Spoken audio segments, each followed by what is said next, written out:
Hallelujah. आप सबको जय मसीह प्रियो। हालेलुया प्रियो। आज हम देखेंगे उत्पत्ति अध्याय। उत्पत्ति का मतलब होता है आरंभ या प्रारंभ भी हम बोल सकते हैं प्रियो। हालेलुया प्रियो। हम बाइबल के पहला चैप्टर को देखते हैं प्रियो, तो उसमें भी लिखा हुआ है उत्पत्ति और सृष्टि का वर्णन कैसे परमेश्वर ने किया उसके बारे में दर्शाया गया है प्रियो। हालेलुया प्रियो। इस पे लिखा है आदि में परमेश्वर ने आकाश और पृथ्वी की सृष्टि की। हालेलुया। तो आकाश और पृथ्वी को बनाया प्रियो, इसके बारे में वर्णन किया गया प्रियो। पृथ्वी बेडौल और सुनसान पड़ी हुई थी और गहरे जल के ऊपर अंधियारा था प्रियो। हालेलुया। और परमेश्वर की आत्मा तो जल के ऊपर मंडराता था प्रियो। हालेलुया। तब परमेश्वर ने कहा उजियाला हो जाए, तो उजियाला हो गया। और परमेश्वर ने उजियाले को देखा कि बहुत ही अच्छा है। हालेलुया।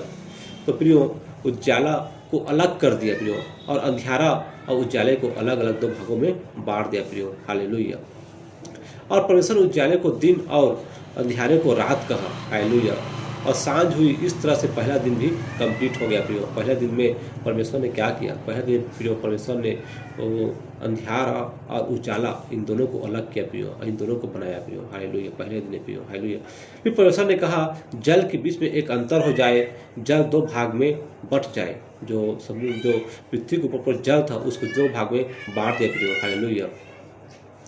तब परमेश्वर ने एक अंतर बनाकर उसके नीचे जल और उसके ऊपर के जल को अलग अलग किया, और वैसे ही हो गया। और परमेश्वर ने उस अंतर को आकाश तथा आकाश कहा, तथा सांझ हुई फिर भोर हुआ। उस पर दूसरा दिन भी कंप्लीट हो गया प्रियो। जल को ऊपर किया और सांझ हुई, फिर दूसरा दिन भी कंप्लीट हो गया प्रियो। हालेलुया। फिर परमेश्वर ने कहा आकाश के नीचे का जल एक स्थान में इकट्ठा हो जाए और सूखी भूमि दिखाई दे। हालेलुया। तो फिर सूखी भूमि भी दिखाई देने लगा प्रियो। हालेलुया। ऐसे करके परमेश्वर ने पूरा पृथ्वी की रचना की प्रियो। हालेलुया। फिर परमेश्वर ने अपनी जुबान से बोला कि अन्य जीव जंतु इसमें पृथ्वी में भर जा, तो भरने लगा प्रियो। पेड़ पौधा उग जा, तो पेड़ पौधा उगने लगा प्रियो। हालेलुया। ऐसे करके प्रियो लगातार 6 दिन तक उन्होंने काम किया प्रियो। हालेलुया। परमेश्वर ने 6 दिन तक काम किया और 7वें दिन फिर विश्राम किया प्रियो। इसीलिए 7वां दिन को पवित्र दिन माना गया प्रियो। और इसी दिन प्रियो हम सब 7वें दिन प्रियो हम सब विश्राम करते हैं और प्रभु के आराधना स्तुति करते हैं प्रियो। हालेलुया। क्योंकि 7वां दिन प्रभु ने भी विश्राम किया था, तो उस दिन को पवित्र ठहराया था प्रियो। इसलिए हम भी सब काम को छोड़कर 7वें दिन प्रभु के लिए आराधना स्तुति करते हैं प्रियो। हालेलुया। क्योंकि उन्होंने सृष्टि को बनाया, वो हम सबको बनाया प्रियो। हालेलुया। इसलिए प्रियो हम इसमें देखेंगे कि कुछ क्वेश्चन माध्यम से देखते हैं प्रियो। हालेलुया। तो समझने की कोशिश करेंगे प्रियो। हालेलुया।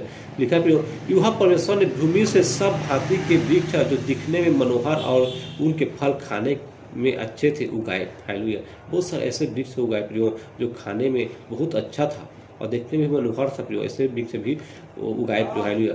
वाटिका के बीच में जीवन के वृक्ष और भले बुरे ज्ञान के वृक्ष को भी लगाया। हालेलुया। वाटिका में क्या लगाया? एक जीवन का वृक्ष, एक भले बुरे ज्ञान के वृक्ष को परमेश्वर ने उस वाटिका में लगाया प्रियो, जिसको अदन की वाटिका बोला जाता है। हालेलुया। और वहाँ पे आदम को रखा प्रियो। हालेलुया।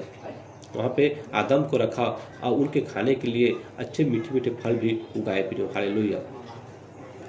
प्रियो भले या बुरे के ज्ञान का जो वृक्ष है उसका फल तू कभी ना खाना, क्योंकि जिस दिन तू खाएगा उसी दिन अवश्य मर जाएगा। ऐसा आदम को परमेश्वर ने बोला कि भले बुरे का जो ज्ञान के वृक्ष का जो फल उसे तू कभी मत खाना, अगर जिस दिन खाओगे तुम उस दिन मर जाओगे प्रियो। हालेलुया। ऐसा बोला। लेकिन प्रियो वह नहीं मरता, क्योंकि वह भले बुरे के ज्ञान के वृक्ष का फल वो खाता तो उनका दिमाग बुद्धि आ जाता। हालेलुया। और तो परमेश्वर नहीं चाहता था कि वह दिमाग बुद्धि पा जाए और वह मतलब पाप करने लगे। हालेलुया।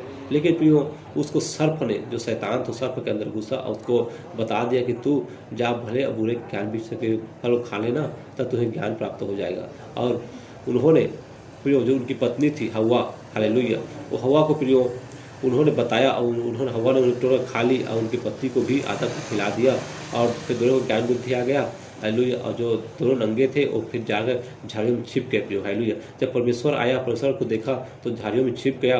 और फिर जब परमेश्वर ने आदम को पुकारा तुम कहाँ हो, तुम कहाँ हो? हालेलुया।